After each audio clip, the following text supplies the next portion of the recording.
Hi, I'm Mike Dilk and you're listening to the Relax Back UK show, the show that explores all kinds of health topics relevant to you, your family and your friends. Each week I talk to expert guests from a range of backgrounds to inform and entertain you. So please do join the Relax Back UK family and stay tuned. Hi, and thank you for joining me on the Relax Back UK show. Now, some of you may know that I like to say that I have the perfect face for radio. Well, I've also got the perfect body for radio. And over the last couple of months, I've been trying to do something about it. I'm essentially a bit fat and a bit unfit, but I am getting better. A couple of months ago, I visited the Wattbike HQ and chatted to the folks there. Now, here in my office, I have a Wattbike and I've been using it 3 times a week for the last couple of months or so. I really am feeling fitter and enjoying it. This has all been under the watchful eye of the Wattbike physiologist, Eddie Fletcher. So you know where you are now, you've got the start point. You can do whatever fitness you do, because you'll improve your Wattbike score if if you're a runner. You'll improve if you have a running program. So you know where you are now. You can do a period of work. My recommendation is always a minimum of 12 weeks. You can retest and you can track the difference between the two tests.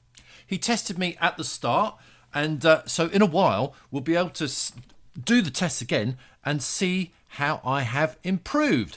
Now, the show will explore what CRF is. That's cardio respiratory fitness. Yes, cardio respiratory fitness, CRF, because we measured what mine was at the start, and we'll do that in the future. It's a very useful, important statistic.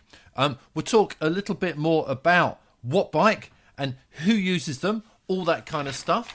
And also, you can join me. During my exercise programs, if you wish, on Tuesdays, Thursdays and Fridays at 12:30 on my YouTube channel. That is the Relax Back UK channel. I am doing the Health Beginner 2 plan. That's I'll get the exact name for you. The Health Beginner 2 training plan, and that's on the Wattbike app. But you don't have to do that. You can just tune in on the YouTube channel and just join for a little pedal. It'll be nice to see you.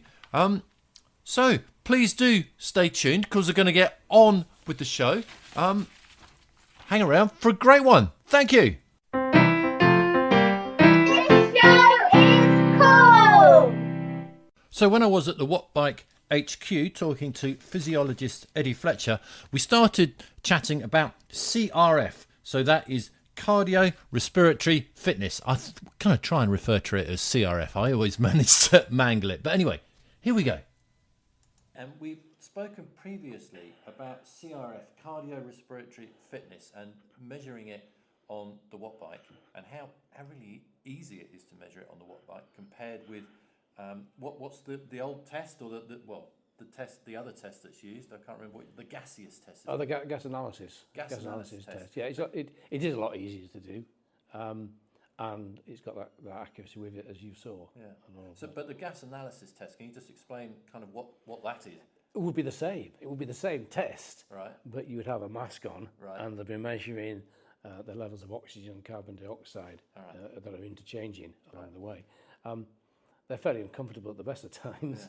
Yeah. And the machinery sounds like it's probably quite specialised. It's very specialised. It's quite expensive. Yeah. You're talking about a gas analysis machine would be something between, for the cheapest ones, £10,000 up to about £50,000. Okay. Just for one gas analysis machine. So that it's quite an expensive way of doing it, and you need the bikes that have got the protocols in them to be able to do it that way. Yeah. Okay. It is a completely different concept to the way we do it.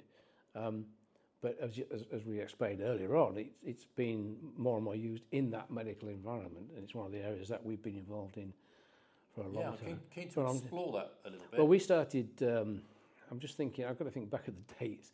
When did I first go to South Africa?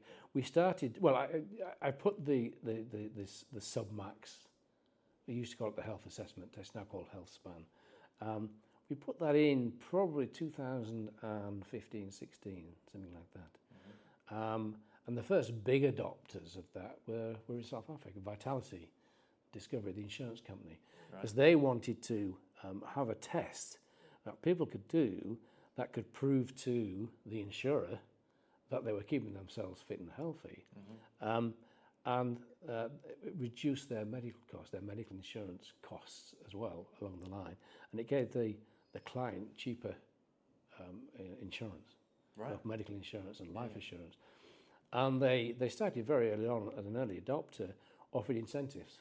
So if you could keep yourself fit and healthy and get a good score, and continue to keep that score as you get older, then you get free Apple Watches, for instance.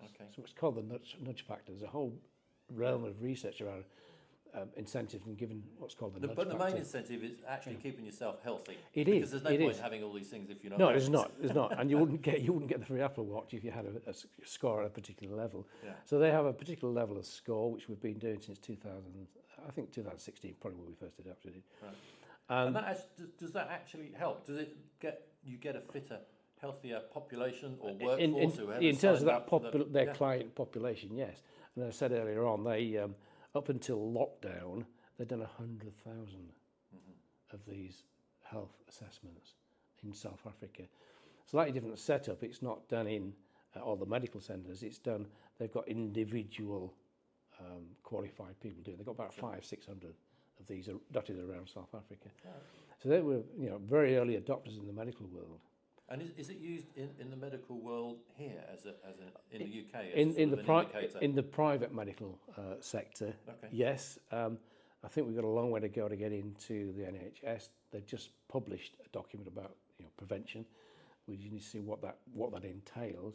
But the health service in the UK is under a lot of pressure anyway, as you know. Of course. GPs will give you 10 minutes, and you can understand why. So trying to get them to adopt, say, doing these tests is difficult. But in the private medical world, we went into Bupa in 2017. Every Bupa clinic has got a Wattbike, and it's part and parcel of their 3-hour health assessment for normal clients. It's the last thing they do. Providing the doctor says, yeah, they're fit enough to do this test, then the final bit of that 3-hour medical assessment is a Wattbike health span test. So they come out with the metrics that you saw. And the point about it is that the test is standard because the machine, the bike is standard, and if you do the test in a standard way, everyone's going to get the same results. So it's meaningful. It's meaningful. And they can compare, tests against a retest. They get retests coming in. It's what you do with the information is always the key. Of course. What do you advise the client to do? And that's not as easy, but at least they've got a start point. They've got that CRF score. They've got their max heart rate estimate. They've got all their training zones set out on a Wattbike. So getting access to a Wattbike is pretty key for them. And fortunately, most of the gym chains around the UK have got Wattbikes in there, so they can do that. Yeah. But it's embedded in that medical test. So certainly, the doctor telling you that you have to do a bit more exercise doesn't always work. No, it doesn't. It doesn't. And that's part of the issue, isn't it? It's all right testing somebody. How do you get them to do more exercise? And we don't do this test. I mean, obviously, if we want to sell Wattbikes, but I use it sometimes for other sports, just to get them a benchmark or something, and say, yeah, go out for walks every day, or do your little jog, whatever it might be. At least you've got some data they can work with, and hopefully improve their health. But there's a lot of work to do. Yeah, no, very very interesting. But certainly, if you are trying to get fitter, whatever that means for the individual and however you're doing it, having a way of measuring it can only help. It can only help. Yeah. So you know where you are now. You got the start point. You can do whatever fitness you do, because you'll improve your Wattbike score if you do. If you're a runner, you'll improve if you have a running program. So you know where you are now. You can do a period of work. My recommendation is always a minimum of 12 weeks. You can retest, and you can track the difference between the two tests and so on. So you can keep going on that. Yeah. All right. Yeah. Interesting. Thank you very much. When I was at Wattbike HQ, I also chatted with Head of Product, Andy McCorkle, and I'd noticed that they seem to have a couple of different sorts of bikes there. So I asked him about that. Yeah, sure. So we have two main lines of product. We've got the air braked bikes and we've got the electromagnet brake bikes. So the Air Pro that you were on was an air brake bike. That kind of harks back to the very first Wattbikes that were ever made. We worked with British Cycling to find something that would give them the range of power outputs that they wanted to achieve, but also have the response, so you can go on, you can really smash it as a sprinter. So they you were can kind do of endurance designed, work. with elite cyclists in mind. Absolutely, very closely with British Cycling, but they wanted something that wasn't just for their elite level, something they could go all the way down to talent identification in schools and do training, rehab work, all the way through to those kind of Olympic champions. And air braked bikes are fantastic for that. You can't beat them, you can't get over the top of them. We can put Air brake, what does that actually mean? air brake, using air as the resistance system. Oh, right, okay. So when you're pedaling, you've got the fan in the turbine at the front of the bike, which is pushing against the air, and that's what gives you the resistance. Okay. Fan on the side allows more or less air to get in, and that allows you to adjust that resistance. All right, yeah. That's brilliant. Like I say, you can put an Olympic champion, you can put a Like rugby me. player, someone like yourself, on it. You're never going to beat it. It's physics, the air's always there. You push against it, which is great. It is a little bit noisy. It's a little bit harder for us to control, and that model is designed for elite riders, but also for commercial use, where it's going to get a battering. It's built like a tank. Noise isn't as much of an issue, controllability isn't as much of an issue. So we have an alternate line of bikes, which is our smart bikes, or magnetically braked bikes, which can be adjusted digitally by apps, both the Wattbike app, but also third-party apps. Okay, so it doesn't actually make any difference to, you know, the training, as it were. You know, you still got to pedal. It's still, you got to work. Still got to pedal. Still got to work. You've got a bit of a higher power output that you can achieve on the air bike than you can on our smart bikes.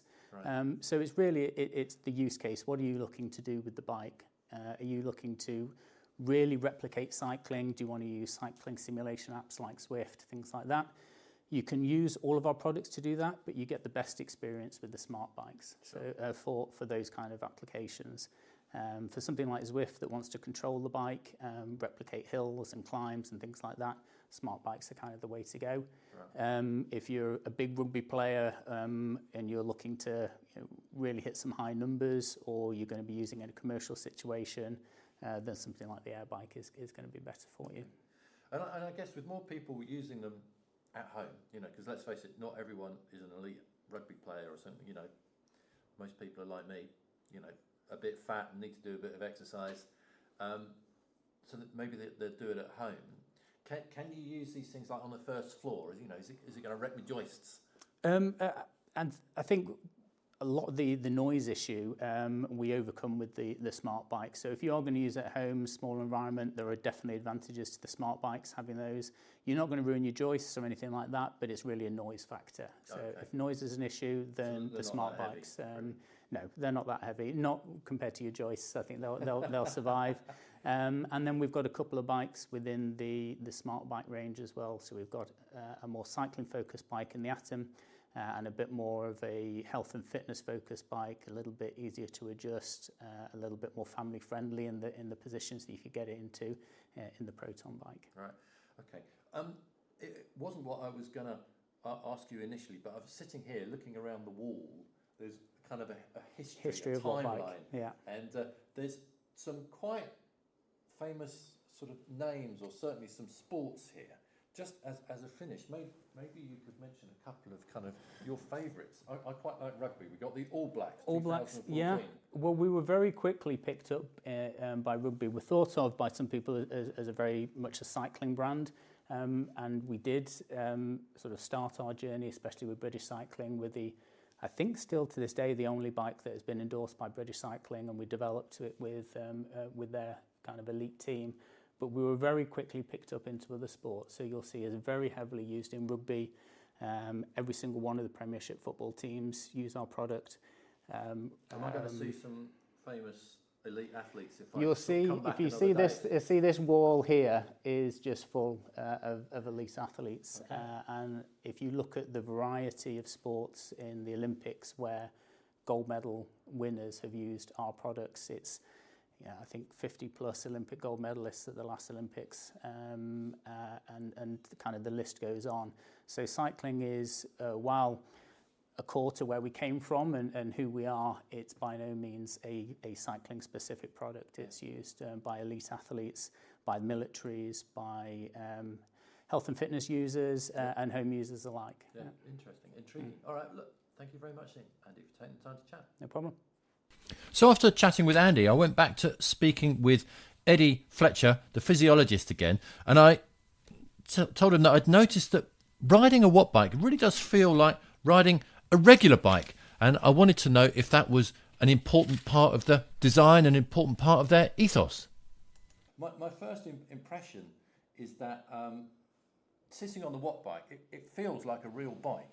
So, I mean, I have sat on other, I mean, not many, I must admit, exercise bikes, but is it kind of built differently? Because I have to say, it does feel like a real bike. It is, and you were on the trainer, and if we took the side off, you see it's built like a bike. Right. There's a chain ring in there and a sprocket in there, so it's got a basic gearing in there, and the force sensor is actually on the chain, so it's measuring that force that you're applying through those pedals onto the chain.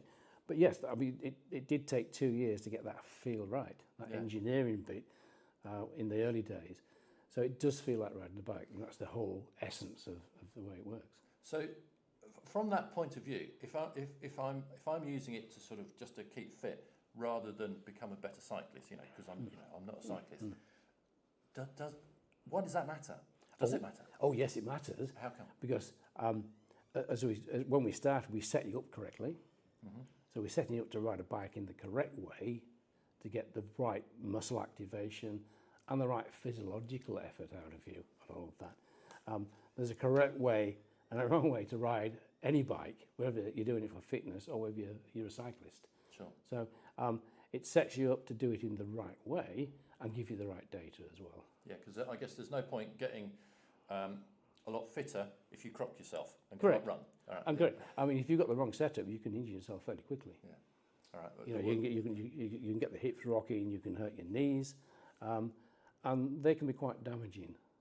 So getting that right setup and knowing how to manipulate the resistance levels and the RPMs, which the plans allow you, that they're there for you, and to get the right pedaling technique, so you're using the legs in the right way. It's quite unique to the Wattbike, and it applies to everybody, whether you're an Olympic athlete or whether you just try to keep fit. Or whether just like me, 59 and a bit fat and wanting to get a bit fitter. Mm. It feels like a bike, so obviously that's very useful for people that are training who are cyclists, and they're trying to become better cyclists. But I get the impression that actually it's taken up by lots of other elite athletes, and in fact one of the founder members was an elite rower. Yes, two of them were. It's not specific to cycling anymore. You will find a lot of coaches still on that very specific knowledge, if you like. But in fact, you can cross train, if you like, on it. Right. You can do your off-peak conditioning on it with less injuries, and you can translate the data into performance in their sport as well. Right. And we've been doing that for a long, long time. So I work with a lot of rowers, rugby players, rugby clubs, and I can translate what they do on the bike onto what they do on the pitch or in the boat or whatever it might be. Is that why it's so useful for elite athletes? Because you can take very precise measurements because of the mechanics of it all. Absolutely, And you can really see if people are improving, how much they're improving and all that. Yeah, all the data's there. As you'll see when we do yours, we'll know exactly what you're doing on every session. Yeah.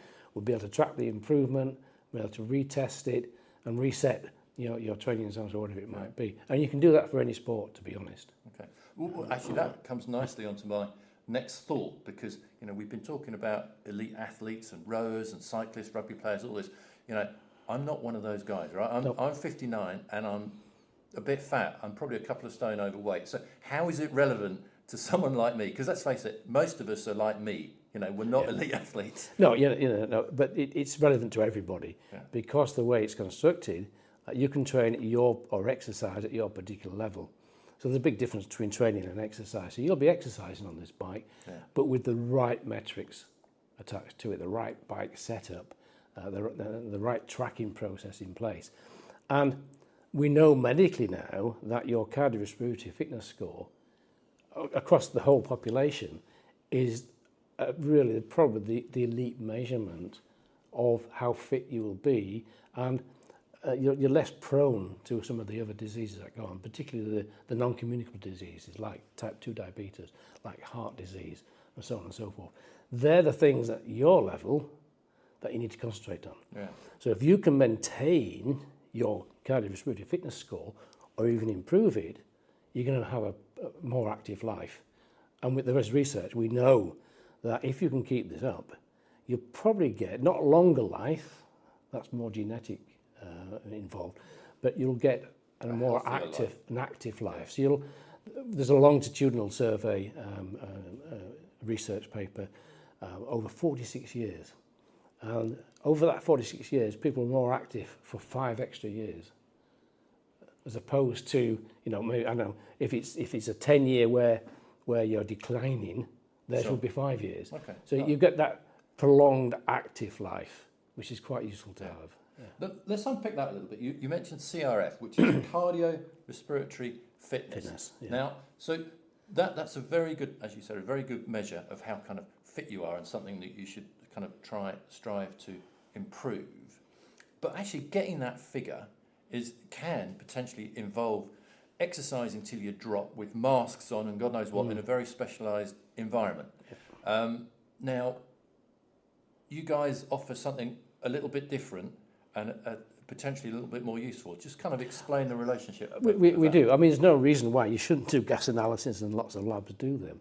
But we wanted a way of doing it that was less invasive, but had the great accuracy around it. So our algorithms behind that test result you got are built from science. There's no guesswork in there. It's from scientific research as to how that CRF, that cardiorespiratory fitness score, your VO2 max, your body's ability to transport oxygen, is calculated and what it does for your body as well. Okay. So you get, and it's one of those things that you can improve. There's certain things you can't improve. You can't be taller than you currently are. You can't have bigger lungs than you currently have. People think they can build their lungs, but they can't. You're born with that genetic. These are things given to you. Yeah, by whoever when you're born. Yeah, so if you want to be a 6'8" heavyweight rower, you have to have 8-litre lungs when you were born, if you like, or that it would develop in that way. But your CRF score, your VO2 max, is partly genetic, but then can be improved. Right. It's one of those things that you can improve by quite a lot of figures. If you're at your max, and some of the elite athletes are, you're talking about squeezing out 1 or 2 or 3%. But as yours came out at 10%, I know we'll get that to at 50 or 60%. Right, very easily by a combination of you losing the body mass, because it's per kilogram of body mass, and by training or exercising, because we're not going to train you as such. We're going to put you through an exercise program. Yeah. So it's not going to hurt you in any way, but it's going to improve you. Yeah. So you can measure the CRF, and you can do that on the Wattbike because of the mechanics and because it's a precise piece of machinery. Yeah, it is. So when we retest, we're doing the same thing as you've just done. So you're getting that repeatability of the test because of the accuracy of the data we use. Do you have statistics to show kind of the accuracy of doing the test as I did it, as opposed to doing it with a gas test with the mask on and all that, which actually is quite unpleasant to do. It's quite unpleasant to do, yeah. Do you have statistics to show that the two are actually comparable pretty much? I do. I'm not sure whether some of the sports labs have them. Right. They're ingrained in the way they do it. I think I mentioned to you earlier on, I did 4 years of the Oxford University women's squad. We took them to John Radcliffe Hospital. We did ECTs, we did gas analysis, but we did it on the Wattbike with our algorithms coming out of it. We were within plus or minus 2%. Right. Of the gas analysis, where the gas analysis was accurate, because there's lots of things happen with gas analysis. There's a lot of variables, I can imagine. A lot of variables, and particularly the tightness of the mass, the leakage they get, and so on. So you don't get that with our algorithms, because they're algorithms built from scientific papers, obviously, and they're comparable, they're repeatable. You can continue to do. So it's a test that is relatively easy to do. It is, yes, and quick as well. And very hours and 12 minutes. And very personalised to you. Yeah. Because I fed in, your date of birth, your body mass. We assessed your heart rates. We got that maximum minute power out of you, and we got the training zone. So it's very personalised to you using all that background science and algorithms that we've built in. Right. You explained to me a little bit sort of the different exercise programs, and you pointed to one that you're going to put me through. Are there, if people get a Wattbike and they sign up and get the app and all that stuff, are there a load of different kind of exercise regimes they can do? There are. Because people do like that sort of thing. There are lots of, I hate to call them random, but there are lots of sessions that they can pick and choose depending on how they want to train or exercise. But there are lots of plans as well. So as you saw, there are 5 of those health exercise plans, from beginner 1 through to advanced, and then there's a maintenance plan. So once you've done a plan, you can keep maintaining that. We've also got over 100 sessions, 25-minute sessions, fitting 25. There's 100 sessions in that sequence that people can follow. So there are lots of different ways of doing it within the Wattbike, and lots of separate sessions that people can have a look at and do. One thing that I know some people like, this isn't in my world at all. Some people love leaderboards. I know. And they like to see their name somewhere near at the top, or try and get at the top. Does that kind of thing exist? Can people get involved in all that if they're so inclined? We've got a few, haven't we, Tom? Yes, there is a leaderboard. We do occasionally run competitions, but they are for a bit of fun. Yeah. It's about just engaging people, getting them to jump on a bike and start and do something. So we might do a 1K challenge or something like that. So there is a leaderboard. Or 6-second peak power is usually a good one, But so there's a few things that people can use. Right. But they're in development, to say the least. They're very early days of these. No, that sounds great. Well, certainly I've had really good fun here today. It's been very educational as well as fun. So, Eddie, thank you very much indeed. You're welcome. Thank you to everyone I spoke to at Wattbike. Thank you to you for listening. Please do come along for a pedal on Tuesdays, Thursdays and Fridays at 12:30. You can join me on my YouTube channel, which is Relax Back UK, and have a healthy week. Until next week. Thanks for listening to the Relax Back UK show. Join me, Mike Dilk, again next week for more fascinating interviews and chat. If you're listening to the podcast version, please subscribe, like and share it with your family and friends. And have a healthy week. Until next week.